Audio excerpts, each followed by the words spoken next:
salah satu sumber daya alam yang diperlukan untuk kelangsungan hidup makhluk hidup di bumi. Untungnya air adalah sumber daya alam terbarukan. Proses pembaruan air berlangsung dalam siklus air.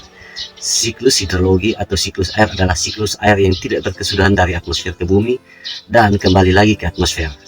Proses ini berlangsung selamanya. Sirkulasi air terjadi melalui beberapa proses, yaitu evaporasi, kondensasi, presipitasi, infiltrasi, limpasan, dan konsumsi. Beberapa rangkaian siklus tersebut dapat dibagi menjadi dua fase, yaitu yang pertama, fase atas dari siklus air, yaitu fase siklus yang terjadi di atmosfer bumi. Fase bawah dari siklus air, yaitu fase siklus yang terjadi di permukaan dan di bawah permukaan bumi. Siklus air di fase atas evaporasi. Evaporasi itu adalah fase penguapan dari permukaan bumi yang terjadi di danau, sungai, laut, sawah, bendungan, dan laut. Penguapan ini bertujuan untuk mengubah air menjadi air gas sehingga dapat naik ke permukaan atmosfer. Semakin tinggi panas matahari, semakin banyak air yang diubah menjadi uap air dan naik ke atmosfer. Saat air di permukaan dipanaskan, air sebenarnya mendidih, tetapi hanya di permukaan terlebih dahulu. Panas yang diserap langsung di permukaan atas air yang bersentuhan dengan udara luar memungkinkan molekul atau partikel air di permukaan mendidih dan menguap seketika tanpa harus mendidihkan seluruh bagian air. Itu sebabnya kita tidak melihat air mendidih dalam penguapan air permukaan. Bentuk lain dari penguapan adalah saat manusia dan hewan menghembuskan nafas. Tidak hanya CO2 atau karbon dioksida yang dilepaskan, tetapi juga uap air dalam tubuh kita. Pada saat proses fotosintesis berlangsung, daun tidak hanya melepaskan O2 atau oksigen, tetapi juga uap air. Tekanan udara di permukaan bumi bervariasi. Semakin tinggi tempatnya, semakin rendah tekanan udaranya. Uap air naik dari permukaan bumi yang tekanannya lebih tinggi ke atmosfer menuju atmosfer yang tekanannya lebih rendah. Yang berikut adalah kondensasi. Kondensasi juga disebut pengembunan, yang berarti konversi uap air kembali menjadi air. Kondensasi terjadi di atmosfer. Semakin tinggi lapisan atmosfer, semakin dingin suhu atmosfer karena tekanan udaranya rendah. Rendahnya tekanan udara di atmosfer karena semakin ke atas jumlah gas murni atau nitrogen berkurang. Karena kondensasi terus-menerus, semakin banyak uap air yang terakumulasi, uap air yang bersentuhan dengan lapisan dingin atmosfer yang menyebabkan uap air melepaskan panas ke udara. Uap air di atmosfer mengembun kembali menjadi tetesan air. Tetesan air yang terkumpul dan masuk ke atmosfer disebut awan.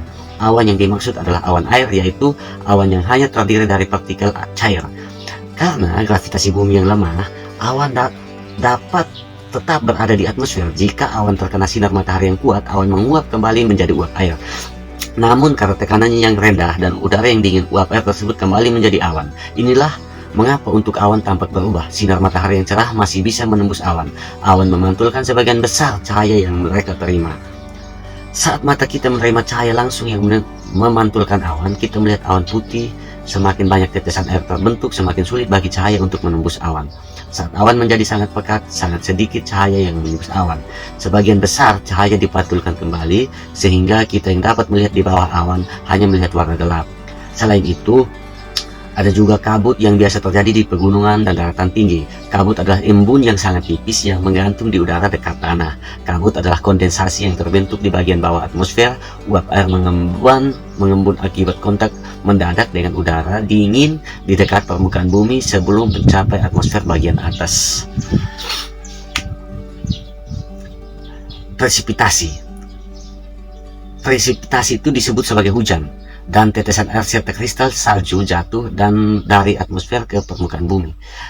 Presipitasi disebabkan oleh tarikan gravitasi bumi dan massa atau berat benda. Karena gravitasi bumi yang lemah, awan dapat tetap berada di atmosfer.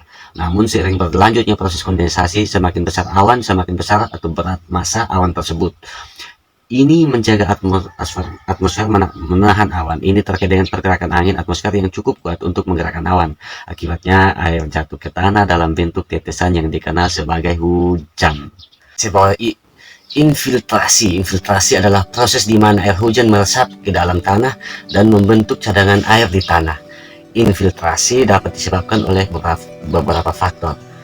Yang pertama itu karena gaya gravitasi bumi. Cairan meresap ke dalam bumi. Sifat air adalah dapat menyerap air pada bahan berongga.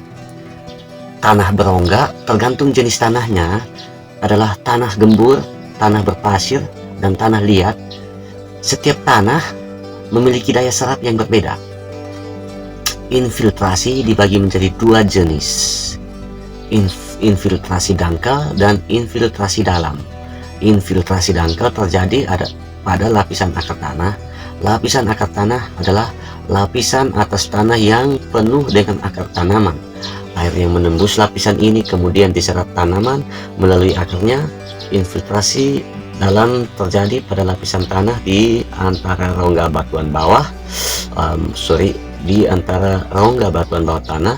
Rongga batuan bawah tanah terisi oleh air sehingga membentuk cadangan air. Air tanah dapat kembali ke permukaan bumi. Salah satunya adalah proses yang disebut rembesan. Air tanah kembali ke permukaan bumi melalui mata air dari sumber tersebut. Air mengalir ke permukaan bumi, membentuk sungai, danau, hingga mencapai laut. Air tanah juga dapat diekstraksi dari sumur bor, khusus untuk dikonsumsi manusia.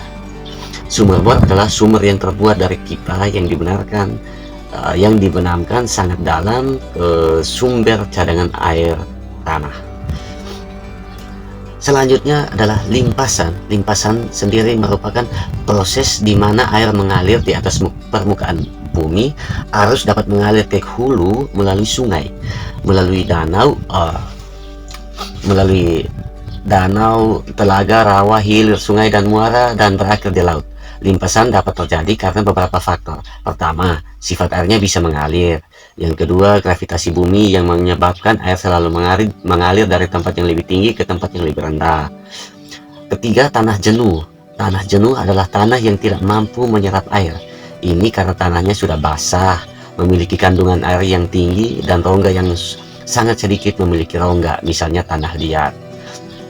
Proses limpasan air dapat diamati dalam bentuk air permukaan.